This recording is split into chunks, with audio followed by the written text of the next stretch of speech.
gusto ko lang ipasalamatan lahat ng sumusuporta sa amin, sa akin, sa mga kasali dito. So, sobrang salamat sa inyo. Pero alam ko hindi kayo mabibigo sa mga papanood nyo dito sa Stars on the Floor. Kasi ito yun lang yung show talaga na na-appreciate ko ng sobra. Kasi as a dancer, as a choreographer, binigyan din talaga ng spotlight yung mga choreographers.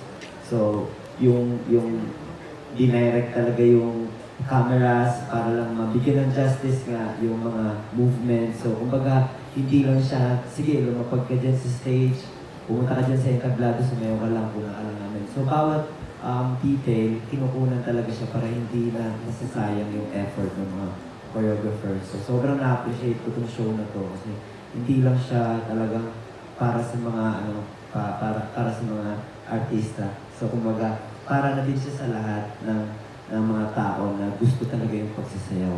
So kung sa mga nanonood ngayon, sa mga nanonood, kung gusto niyo talaga yung pagsasayaw, huwag kayo mag-hesitate, simulan niyo hanggat maaga pa.